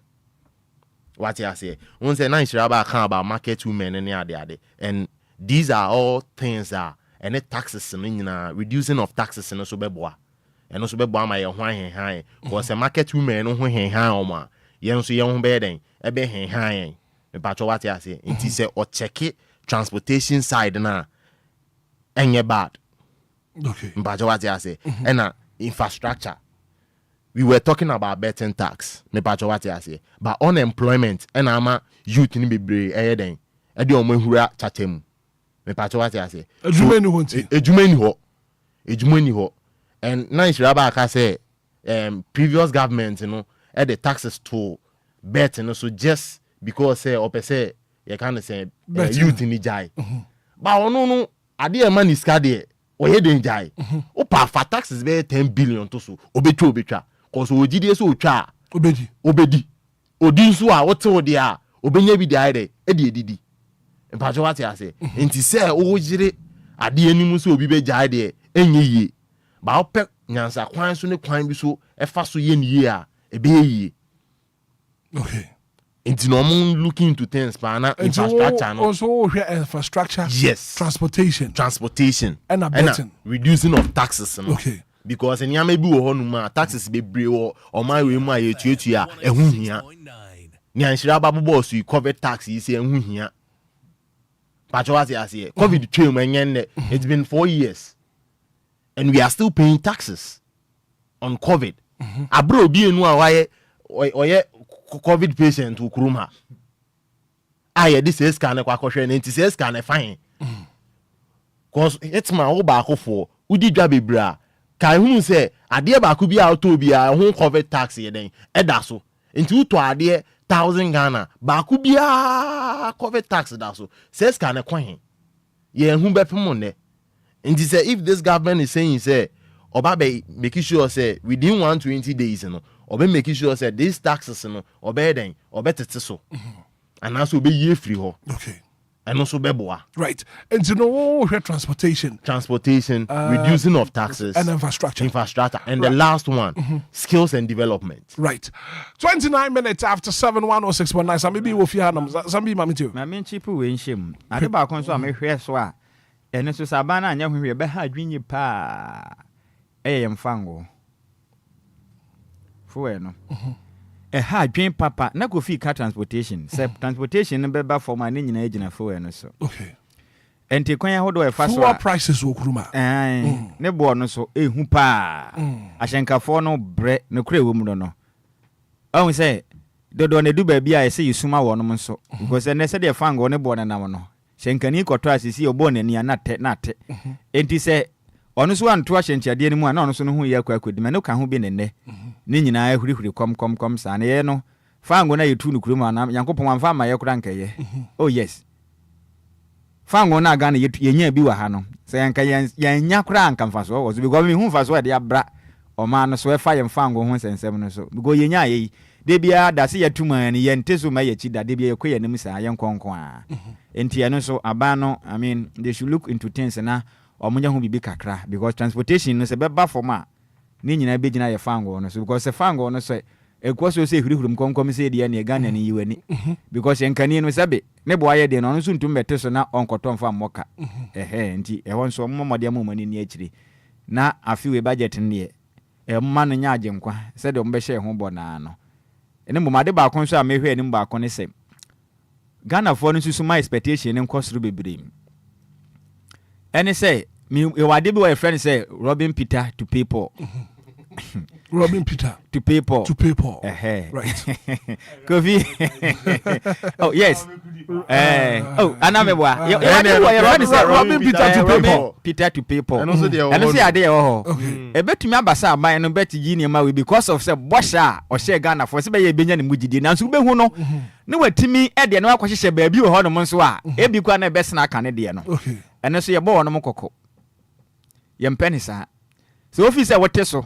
ana we yifri one se ba ha dwun ba kwhye baabi na be kofa ha de aba janema ne ho media de metumi aka na futu a me de be ma no ene jai man robu Peter fankutua dabi ene de ye ntwe ma no kora enti esra na de wo se ade nyame Peter sika o de koma pode because ye ni mo omo ye smart obetumi abeyi yafri ho obetumi akwhye baabi a wanhwe abawie no kora ne ye nu ye ho kora sai obeyi we no enti de office ode ne nsaka ebe kokofa ha hofro de aba na oman sikasem no asan kosuru bio na so onhwe ne ye because yenim so ma yetim yakoba bosia mwana ne ye ba ye krampa ma ne mfa ne nsanka se bosia so okoyi sa ne mani fo na be san kwaje ayemfo bosia onyai right eno so ya futuo because bosia ne yakwaje ya hususuanso da ho na Ghana nchiriba na ebehu na ma ne nkokura fo mbeko but e kana da ho na de bi de yisa bro fo no be fa ye numu bio be sa be fa ye numu de akonkwaso bio because kwa da ho no jom be ton Ghana enti e besere ayemfo ko no budget we be kire se be san ko IMF akwaje bosia bio anase ye nko bio enti e besere se tuo bi wo ho nso na mso mbeyi na se Ghana fo no ye be san akwaje bosia de ya e besere omo de munya ma no ho mama robu Peter nkutua po da bi mama ya manyo semti ni yayi ni asande yakohiem na ahokyere na samba double because yakwaje bosia na ebedu ba bi na bantumi mfa adwuma yefo because ho conditions ni ntumi ni so right enti ebedu na akofo na employment ne so akosoro enti e besere e futu we de mehwe ni mu say ombe robu Peter nkutua po no so ya de adama koma so Peter sika ka kire o mampeni say yesre na farming sector no so wonfa na ni hwe ho kuaye no ebe bo o man we pa be yesre no right so 33 minutes after 7:106.9 apay you didn't come when it so mobi adwumade so now the finance minister today will be presenting 2025 budget to the nation more expectation and say some maybe so expect say road toll yabasa dia babiem import duties yahwene yantete so ana fe cedi to dollar rate no yahwese Ghana cedi no ebenya hoden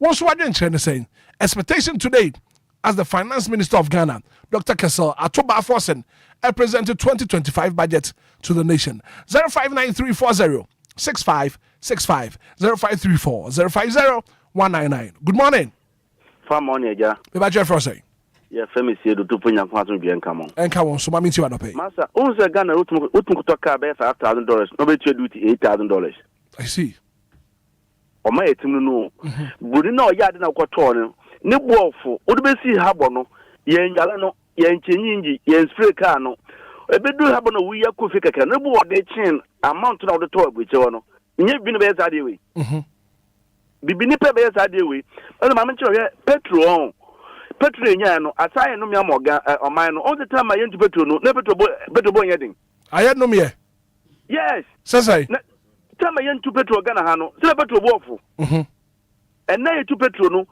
bo de chi time na yentu petrol no me start taxi juma watama bu sedeva ni bia na petrol awoto no e say sa wo ye no na so chi petrol awoto okay intra me driver ni kwa juma na onye chopon kama the whole Ghana omo pay nye taxi drivers na so chopo ne kaka Kenya nitino na yetumi survive okay because a taxi driver ni pay say e be 200 we say 70 Ghana cedis a e bo times 3 e bo times 2 obetu da hoye no ma into okwa chopo ne kaka obenya no en na so do bo ho na ene no be yadwo ba pono na petrol agi ni nyira furu wonsem into okwa stations amaza taxi drivers total drivers omo da kam spare tire okay oma etim no esu empeni fo mutu kwakwa abrochire mukotwi bus any taxi mu ba Ghana de besisi edan mu de hwe mabusia esu Ghana driver ni 99% back account ko pipo mi ebida mate pharmacy me That's Yankopon and Kawoso. Good morning.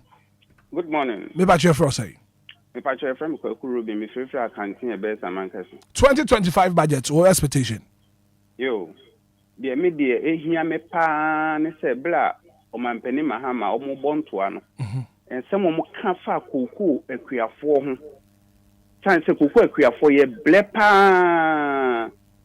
Nti mesre no omo ba be kasa omo momodin akasa fa kuku ho ne taxes a o ka so oba be yi afro enu so hia yen omo modin na taxes no onyi yi bi free o se yi levy bola tax pra na ya na ye mebufu no esen so oba kantin ha di o prepla krum na kantin ya na ejiji sika ma no na nsen ya ban sisa ba na afi de ase omo atimenye obi fu from ma no sika kakra bola tax se ye tua ho to keka ye mfa nya hwe iti misra ban ne se sa de na wa kan omo modin na o menya adwuma na petrol so onte so maye na lole fe boa ye den lole fe boa ye den pa Mate me so me da say good morning.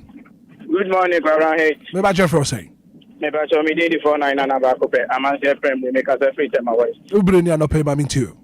Minia o mampeni mahama ye dana si. Oni e bonko mo bebre e ma ne cho Ghana for akoma so. Ebi ni ye petrol. Ebi ni ye education. Ebi ni ye friend saying school feeding. Ni nyina waka ho asem. Me die ni mi gina so na opai na makasa e school feeding no. Mesre Ghana for nyina agitu mo se o se oba anya dia oba betwam na oba behyem kena. Enti mesre on make sure say the budget na oba ni school feeding no be komu yie na ya education system no so kwan a mo be fa so mbetutu no ma yie na sebi akwala emedi bosomi wo fie emedi bosomi e wo school mu no medi bosomi miensa wo fie ta no ma na emwa enti me de eno ana sports sebi obi bebo football e wa Ghana ha commercial sante kotoko house of folk liberty ni ekeke ka ho na bosomi ba ko ni ama ne 400 cedi sebi enchaye enti omuma ye sports no so enyina baby pa because youth ni bebre e wo talent mo betumi aye den aye spoil e wo bebia owiase mu enti nyamenka omampeni ho ne na pamfo ho na no ma omo ka ye no sebi mo wura mfie o mo me ye da akra o na mo ye da akra ye wo Ghana ha yo minia be chane tia me do be sia family si obi traso good morning Hitman Pumbo ko de me patronya me adome ho ye wo so e me so me ho ye me de fu me sheda nso man Hitman ye bra ba ko na no pe wa kasa pa nti ya nanka mesre sen kampanifo no omuntie sa ye kasa no mu bi ni ade no nanka eno so entimi mu na ba ko a mesre sen Hitman ye se obeyi no wasa ade aba be good driver fo so ye kura ade so ne entimi enti mesre wo yidi a onyi ne kura na man fang yes what they can obi die ho anya sadia and Robin Paul to pay Peter obin to aso but obi so to aso Robin Peter to pay Paul. Good morning. We ba chef Ross Auntie Magine mami to anopay yo anopay de I mean never dey as why we be on my Ghana so am I me hu han fefe anopay ye hwe ekwan se o mampani budget ya won wo ye no on be your budget ya ebe ma Ghana for one ha won na no masemu a wokan ye no e na Ghana for gina so eto aba e de man na ne mesre ne pa ne se school die o ma na ninkom enkwala ne Ghana da achi ani da so enti ma o meye school ne basa se de minia ne kan ye se free education o kan se wo be shemu kena school feeding over Shemokena. Yes, points over the Saturday. I'm a Ghana, at me a corner, or maybe other channel, agent school so, and now her China and Qualaya. 6 years ago, to me, or pretty baby will fear cotton, and yes, it can. And see a best friend. On that to near me, and not tasks and so one test so my young. Tasks in the poor man, or did me be as a casino. Ukwaji bank low crowd the year juma because of tax ni adinin no na sika me kwa na ekofom obi apa na sene a wonhunu yes no petrol e wo mo say individuals na cra petrol no e ye business ya won ye aban ne nhwe na tax na de da so na akase no oni yin free so covid tax ni we one wasebo betting tax one wasebo ye hwe wo kwan se na wo de ne mapa begu akwan amadwadifo ho right woni nyame nya juma ante maginyankopon anka wo so good morning my boss me ba chef for say your friend na kasa free suhum okrase na bi ma meet you pay yo anope mo bo adwuma on panel the chair will be biara o studio yo super master budget we there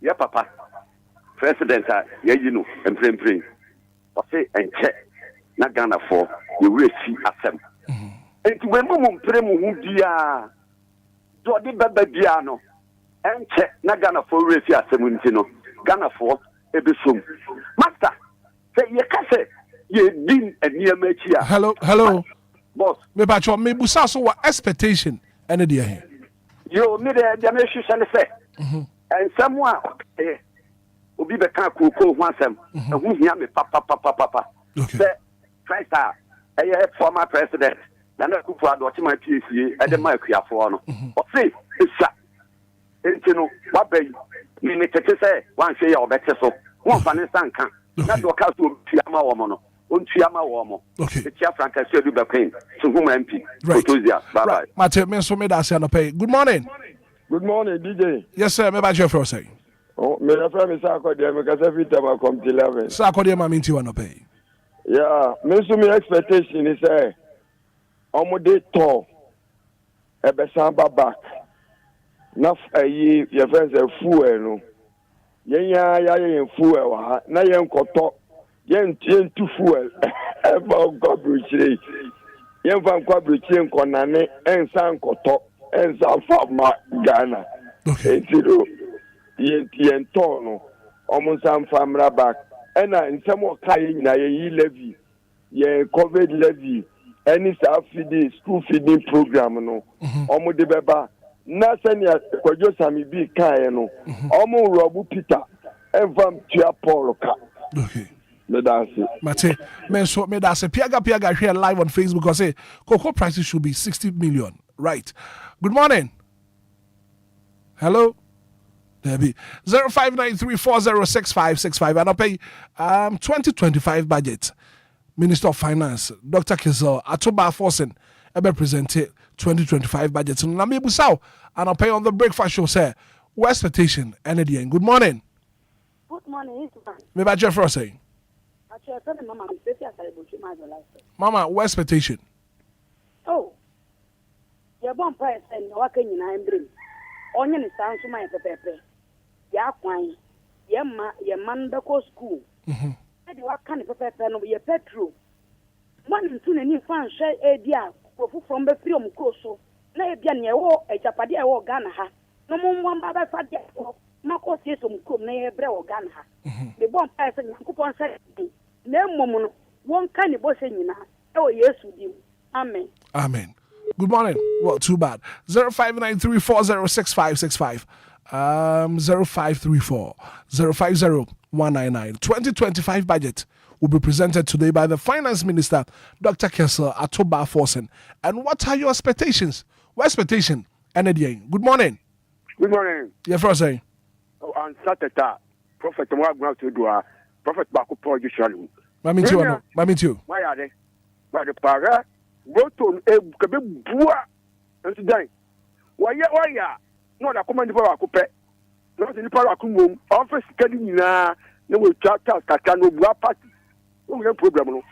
As a work story, the case was on Kutin the bank. And I was someone who said, Kadu Akubuano. I'm not going to my I don't word the Duma. What do I understand? And it may so Richard now, you know, you are only friend of COVID-19. Yaribiama, our mamma, Yawa, a cat to fool, and pay fool. But she said, who are to pay for 1 year? As what to tell the whole world, every animal I could put in such a computer. So, Emma, Yari, and the must I in the bike. Everything for your wedding. And yes, sir, Yarway. But someone, I think I could point in and it's one money, but because you're better, now you said to the computer, so it's to Numaja. the whole world every Prophet Muhammad Emma hum baba so ma oyiri ni tun na tutu anu mo pe. Okay. Right. Mate, let us say good morning. Good morning. Me ba church over radio no ya for say. My channel kura Kwame new taxi driver. Kwame ka say free him fa. Me ka say free sabre na modo ko side o na ma package. Mami tio. Iti de koso. Kwame mami tio. Sabre de da masini adwuma pa mo ye. Na mo ye sire mampani say sani e Burkina president na wa ba na nyema odi egu akwan mama Burkina for ne so ehie gbo Ghana ha.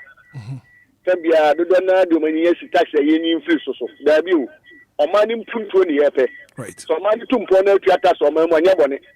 Because the tax na teacher mine na emu the president na wa ba Burkina ho na and no say nantri de so kwasra no. Yes dem sempunto dwuma no. Ye hiebu ha maburu ye hie dwuma.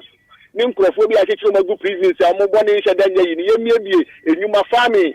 Ni anfa mo ye ne nua ni mna kurom se nua ne se niam de ba kurom a ma niam akofam.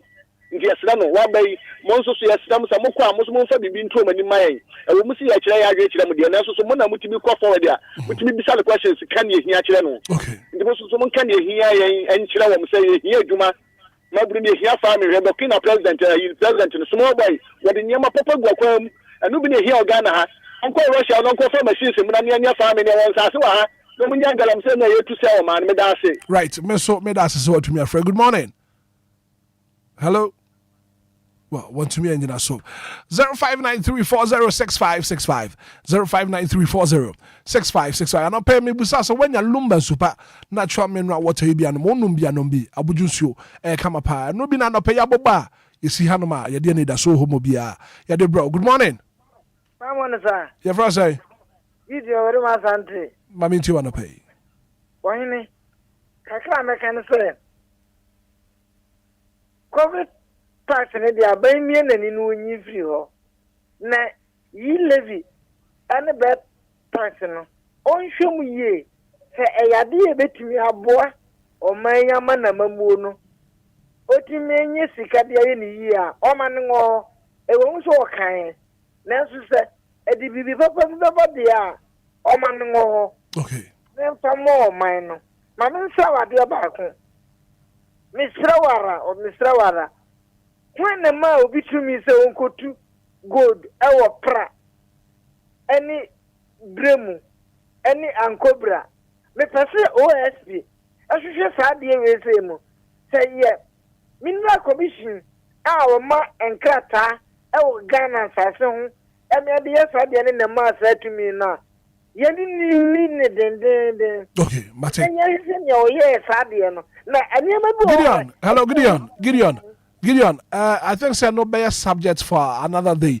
And okay, you can't expectation for the 2025 budget. What that Roma? The American no more modern no better. Only Tababo man and Quadia or kinds so Ababo man and Momana ye the amount gem. Mate, Gideon made us say good morning. Hello. Good morning. Hello, good morning. Good morning. Me ba che for say. But na ka sa free fa. Pacho me sabe ti aka samibi mama. Me pacho offer na wa friend ya kasa. Why? Right, me da say what to me afre. Good morning. Hello, good morning. Boss me pacho udi ni bibi aka sa free. Friend me openi abuaje. Openi ka sa free fa. Ka sa free coupon. Mami ti openi. The Lord fair. Lord fair. And it all starts with fuel. And at least or check the fuel. Na Lord fair also above from Kakra. Okay. So it's a good work you guys are doing. Well, thank you so much. Keep it up. Well, thank you so much for calling. Yo, okay. Yeah, that's so also what to me a friend of pay. Good morning. Hello. Debbie. Sabi. Ghana for ne kasa. Ghana for kasa. Say you descending listeners are. Say omo no munima memu ni pa. Yes. Enye say sebe omo ni tumi a omo etetete akonwa so nti no omo ni mo hwe. Omo ni made pam. Okay. Sabi me fa we. Good morning. Hello GJ Hitman. Me ba che for say. FM said kasa fi sak mo. Said ma me ti wana dwai. Omo penny e pancho ontutu nyema yi na wonche Ghana too much. Wonche Ghana too much e pa ne cho. Seth. So you need Hello Seth. Yes sir. Ano pasama ye busano 2025 budget. Your expectation? Ya bompa say nyema be koyi. So betutu nyema yi na nyema Ghana fa ne tuma pefra. Ne bompa ye. Pa no cho. Yo. Ofa nyema pa megu akwan mai. Okay. Mate. Nyankopon enka won so ho set. Sambi. Rakobra. Enti etiefo na ya de omo nsam ma kan no nyina dem pepepe. Na mebra ba ko e kan bibia bat kuyaye titiro ne kokoo no. O se empempi no aya metan aka se Ghana ye kokoo no. Wiase nyina na ye toso mienu. Ene ne ye produce kokoo pa wiase nyina no. Betene kame akoye de se ye mpanifo yi nhwa ha. Ene ya jeje mu sa amene kokoo. Enya akono bio. Kuyani ye kokoo ade se bi obi a ne fiefo abonu dua. Sambi me ba. Good morning. Good morning. What about your first saying? Meeting the Akache this year, my bomb Mrs. Your first saying? Emmanuel, Akache this year, my bomb Mrs. You mama mean to pay. Okay. Budget need dear, to see idea, I had to say, you penny for no, you regime, you war mumuno. I quite said that no, and me pacho, wait dear, me pacho, Miss Rese, Anidaso Wɔhɔ. Yo, the budget the dada na. Median come to say that was thinking the bias. Yo, mate. But I say good morning. Good morning. Me about your first say. If I'm announcing Tema West. Mami to wanna pay. Me so media make a granny say fear seekers the DNA se papa no. Se why no when she mukim na maye. Because me ba oje to me bompa. So ma obeye bibi e wo ho afa wa maye. Me da mo afa no pay mo ba adwuma pa nyame hira mu nyina. Nyankopon enka won so ye chi atemafo nyina. Good morning. Good morning, Hitman. Me ba chon wan die. Pacha Gladys ne dodo. Gladys ma minti o. Pacha na ka me so media ka kan say. Abai on radio station pa no fire cancer e dey or you say on me man cancer no because the here no ye taka radio station pa nti e pa no on radio station no mbwae na de kwame bi ka no so mo fa no so set tax no no yi so ye gade for ye bre papa ye pa no cho ene no ye nti asempa fri na no. Okay.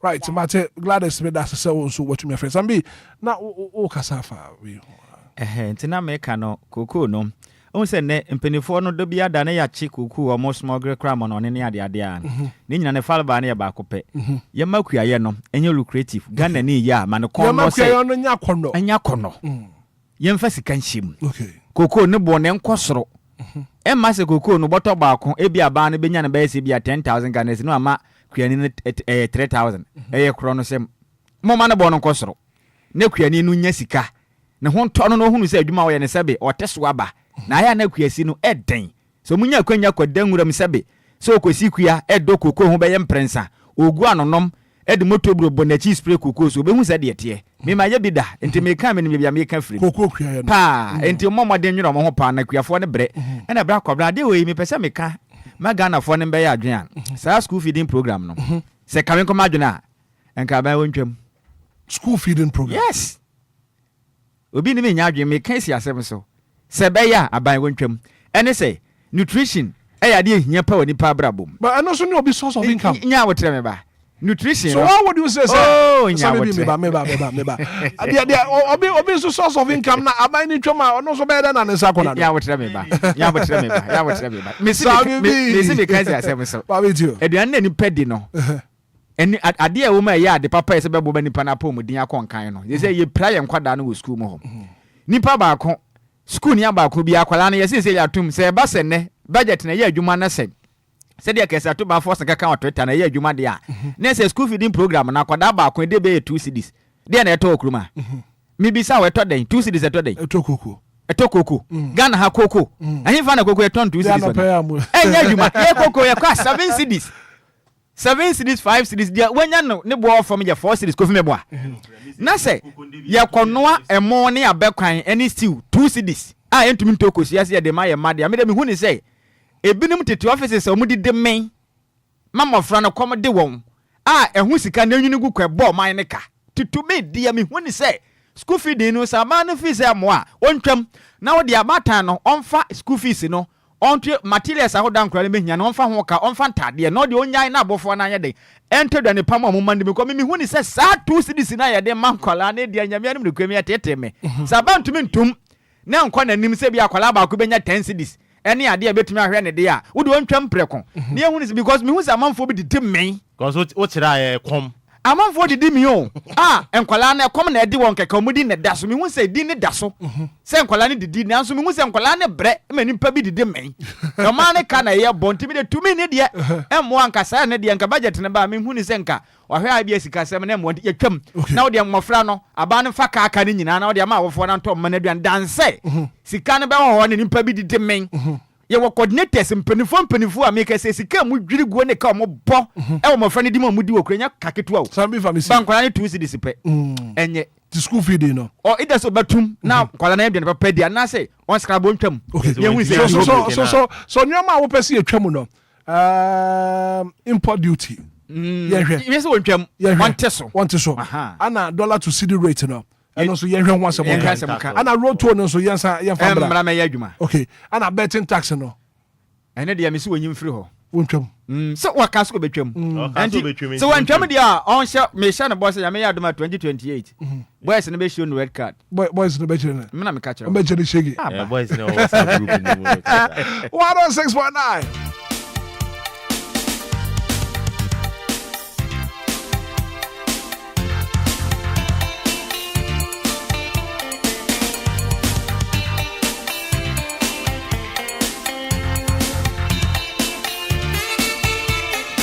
Anidaso Wɔhɔ Obia.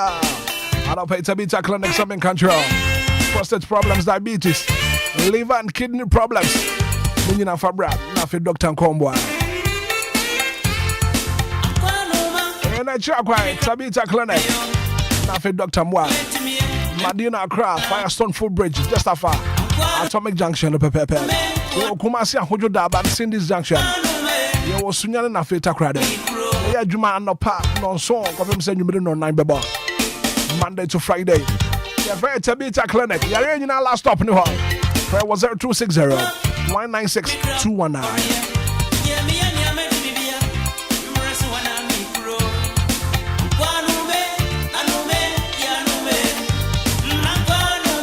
One of them super. Our pioneer friend Lumba and supernatural mineral water. Reputable organizations looking for tricycle and car drivers for sachet water distribution. Interested individuals should call the following numbers: 0555 274 757 24. Nafe wonso bra. Awonsunya Jumaya.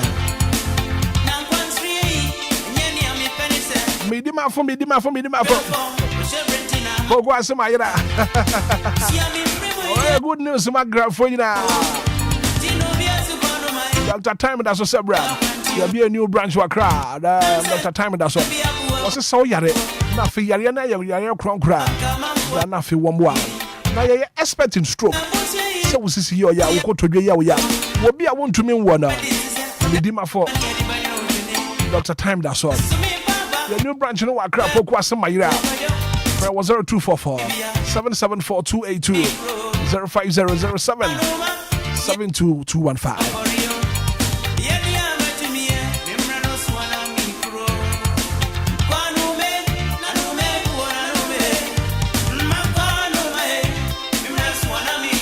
Give us speed capsules, give us cold capsules, give us a bar shot. Now, premature ejaculation, sexual weakness. I make for the money, give us speed capsules. Give us cold capsules. This is here, yo. Who quite to work? I mind that how work. Now, give us a bar shot by support your immune system. The power. I could tell malaria, typhoid, and I feel jaundice. Will be a one to me in the DM. Why don't you give us a bar shot? Drugstore be a pharmaceutical shop will be a Ubenya be a top. 0534 222 470.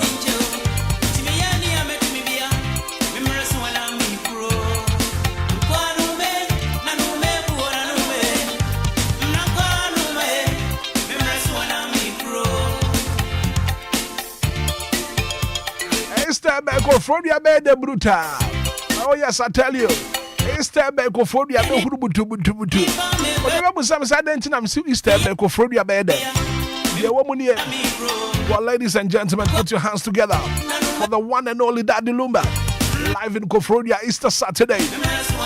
China Easter Saturday, Kofrodia Bebosu Brutal. Daddy Lumba live. I will Kofrodia Easter Saturday. You're for Su Plaza. I let Daddy Lumba Kwana Keke for Suka Kofin Tika home. I know you to fuck Kudam Bebre. Won't ticket Abomadia, so also better ticket. Dial star 714 star 51 hash. Easter Saturday on the 19th of April. I will deal for Su Plaza Hotel, Kofrodia. To dial star 714 star 51 hash. Na February ni shemi and Daddy Lumba. And party Easter. I will Kofrodia. See you there, yeah.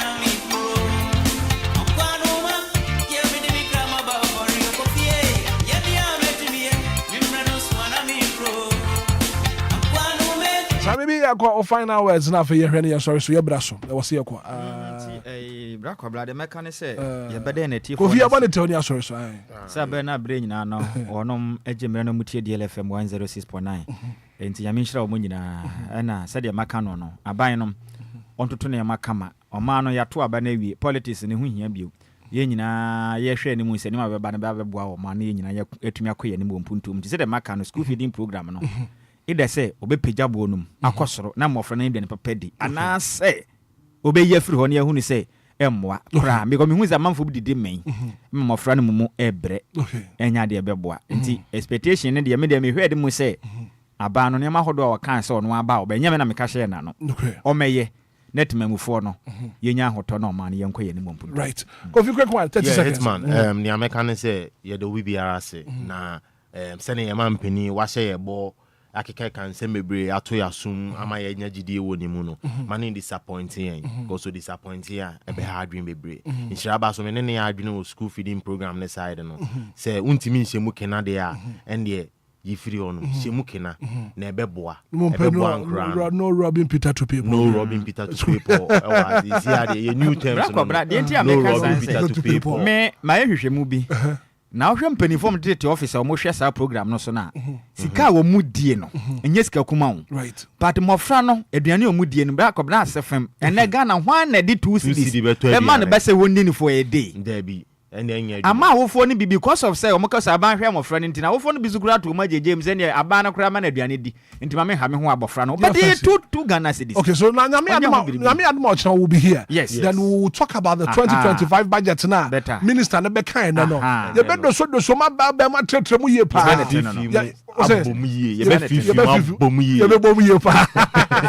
well, thank you so much for being part of the show. The very good act of being a good guest is to know when to say goodbye. Well, let me say good morning to you, Silver Lady. And tell me to say, you're creative for you now.